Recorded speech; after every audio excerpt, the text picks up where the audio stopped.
Hello, thank you, welcome. Uh, this is a health illness update. I'm recording it on August 5th. I have to teach in a half hour, so I suppose my normal ramblings will be circumscribed. Although maybe I'll do this video till 9:59 and rush to teach. um, anyway, I think the last one was June 23rd. And so I'll just kind of start on the calendar there.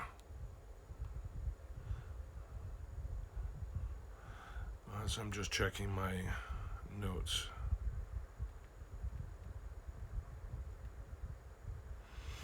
So June 23rd,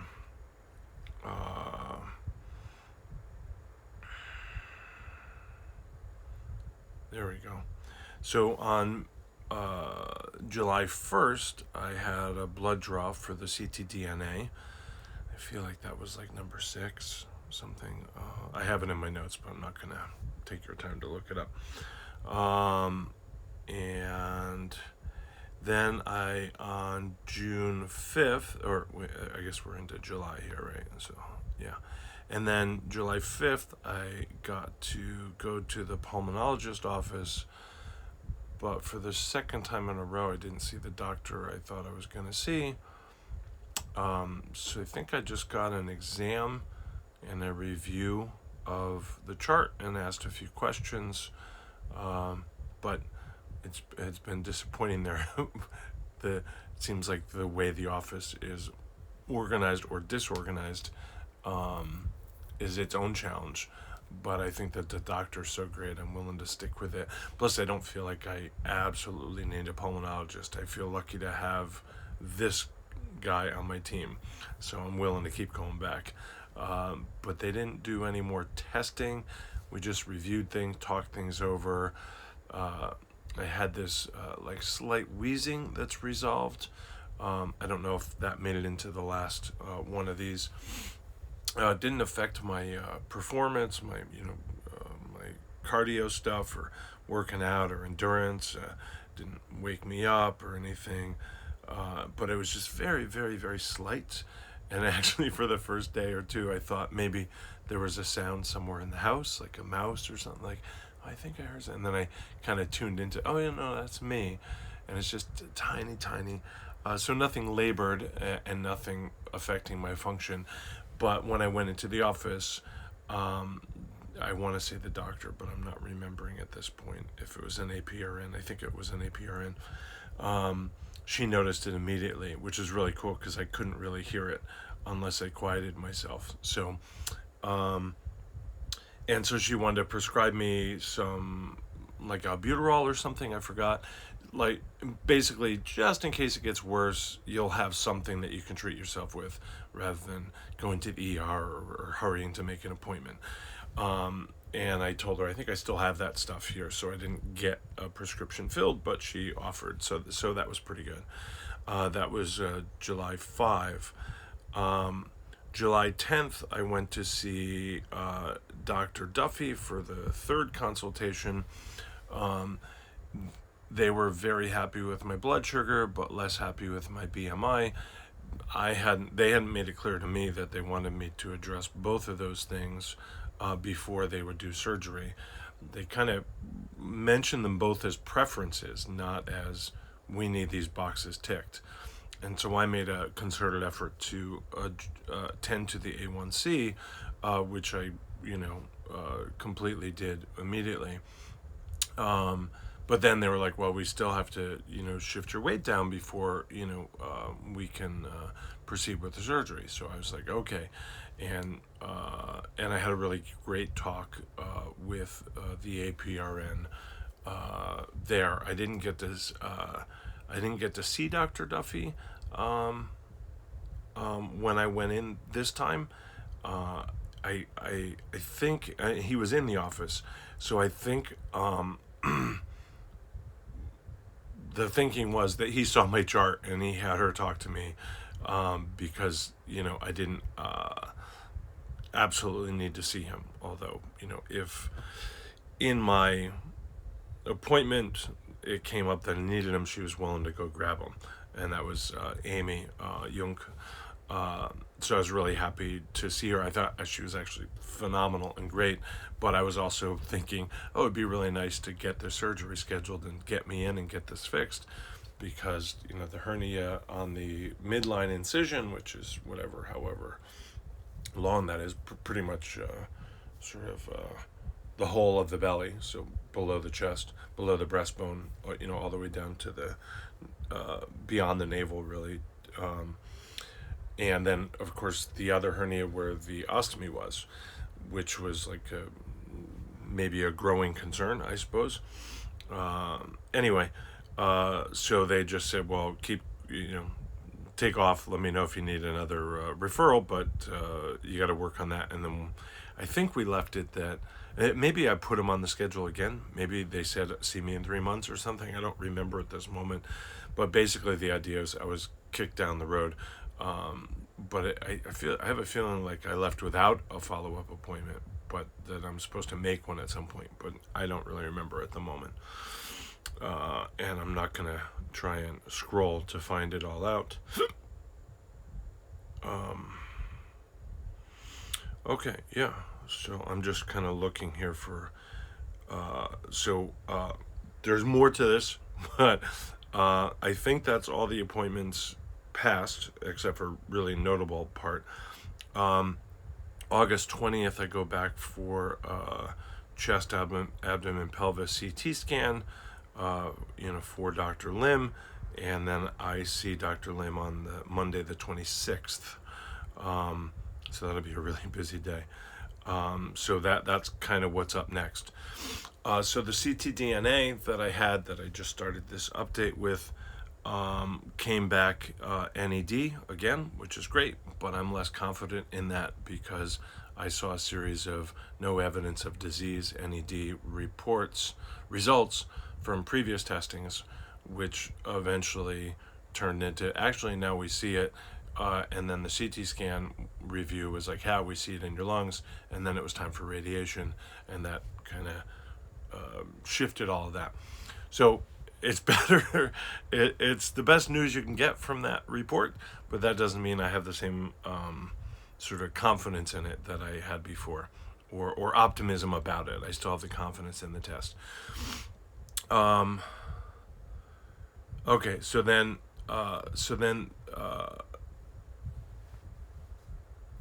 just a little story about proprioception then.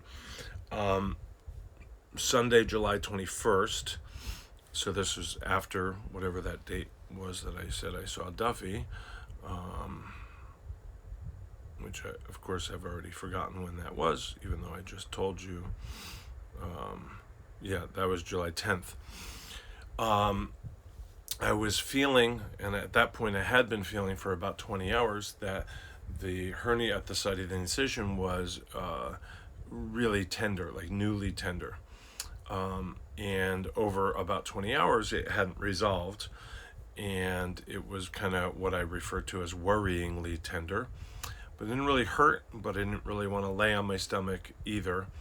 And so I thought, it's a Sunday, maybe I should just go to Goose Lane in Guilford to the emergency room.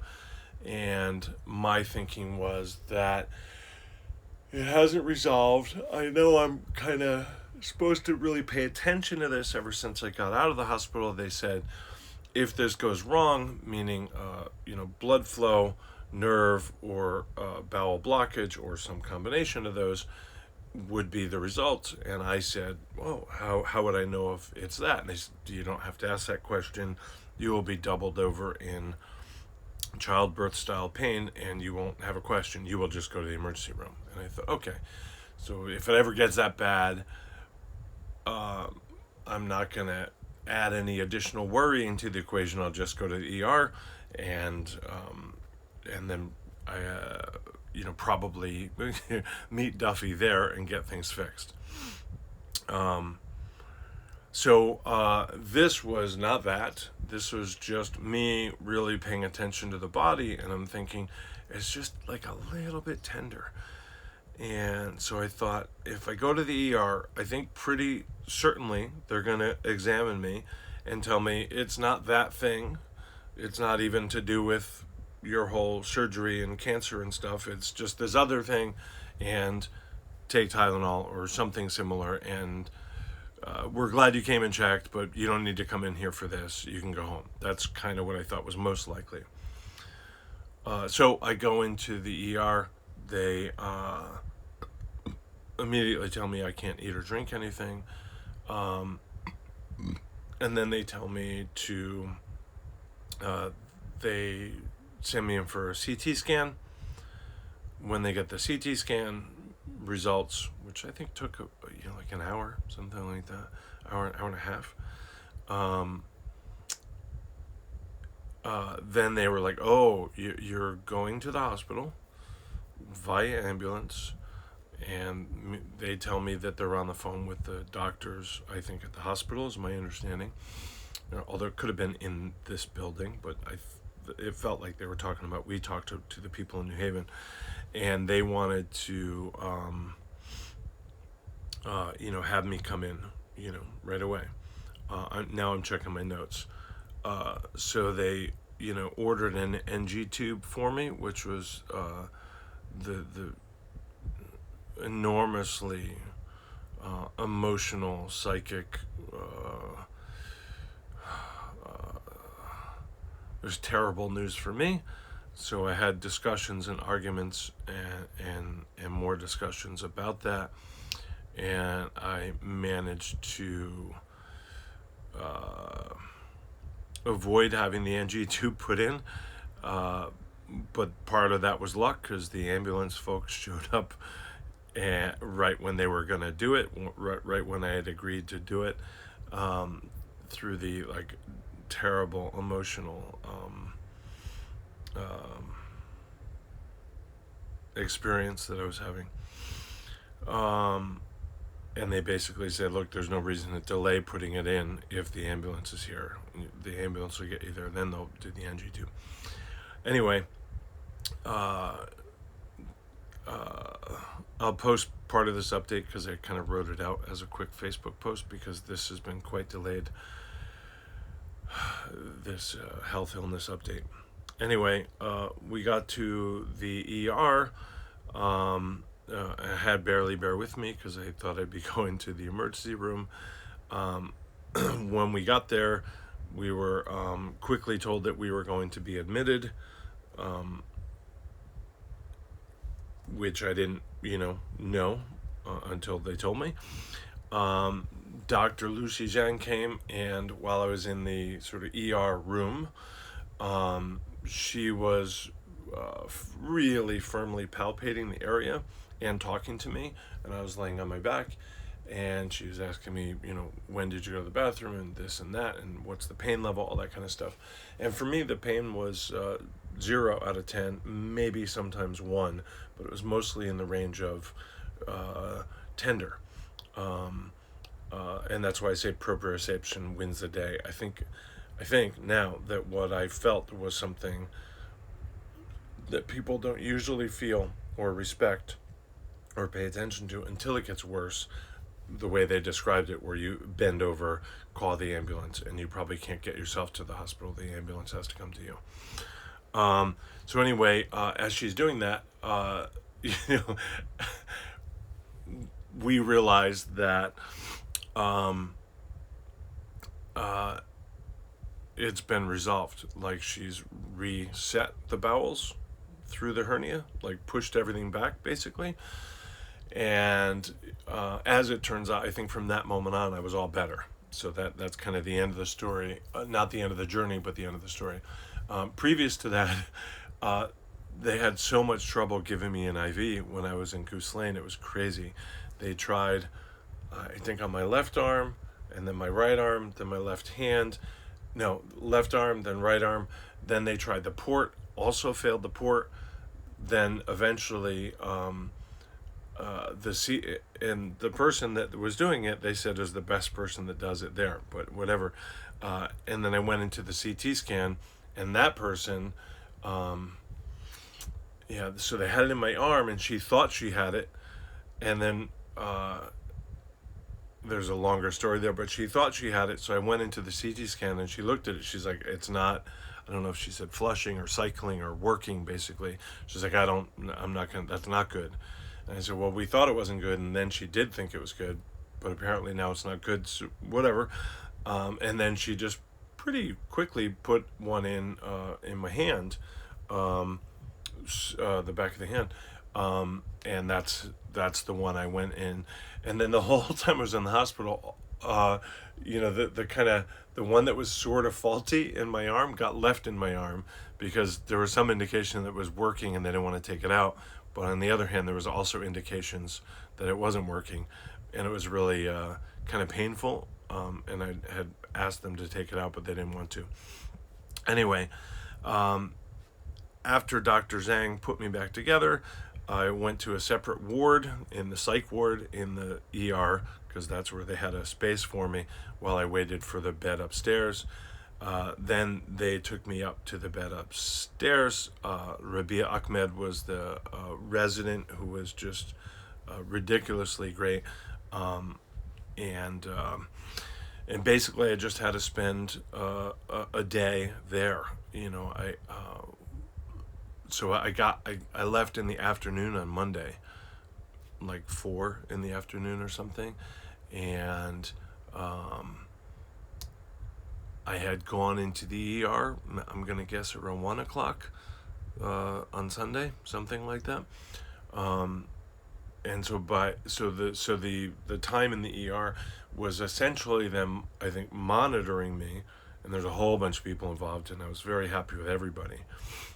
To kind of make sure that I pass gas and that the bowels work and that there's no necrotic bowels, and that sort of thing. And that just takes the time it takes.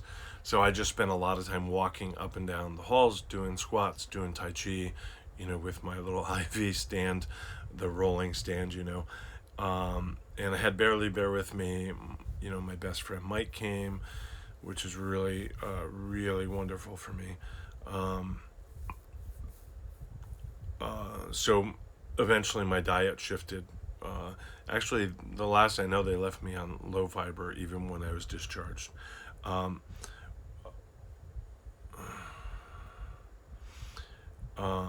Anyway, most of this text is going to go into the newsletter, so you'll be able to read it there. But I'll try and post the text of the notes on this video too. So, really special moment was that I got to meet the nurse manager, Laura, and share with her my thank you video to the healthcare team that I had posted earlier listing hundreds and hundreds of healthcare workers and thanking them by name. So I think that's kind of the end of that. Just like to thank everybody for contributing to GoFundMe, and some people taking the extra step to contribute directly so that their 30% tax is not taken out. And a whole bunch of people came through to drop off, like gift cards for the grocery store, or drop off groceries, or drop off dinners, that sort of thing, which is massively helpful. I'm back on the same diet, but I'm extra watching out for this, what's called an incarceration of, I think it's an incarceration of the bowels. I keep kind of second guessing myself. Is it worse? They did tell me that it's likely to happen again. That's what happens with this sort of thing, but I didn't get a sense of any frequency of its likeliness of happening, just that when somebody's in your condition, this is what happens. So we'll probably see you again. Whereas if I get the hernia surgical fix, then it's not likely to happen, of course. So that's why I'd like to get Duffy to take care of it. But it seems like all I can do is my part, and just keep losing weight, and working out helps with that. So your coming to class helps everybody with that. Sarah's off to her own doctor. That's why Barely Bear's not here with me, but he wanted to say hello. All right. Thanks for your support. Thanks for your attention. Thanks for your time. And we're going to keep at this. I'm definitely at a sort of low point sort of spiritually or emotionally or mentally or something. I just feel like I'm running out of options. So I'll just keep doing what we're doing. Love.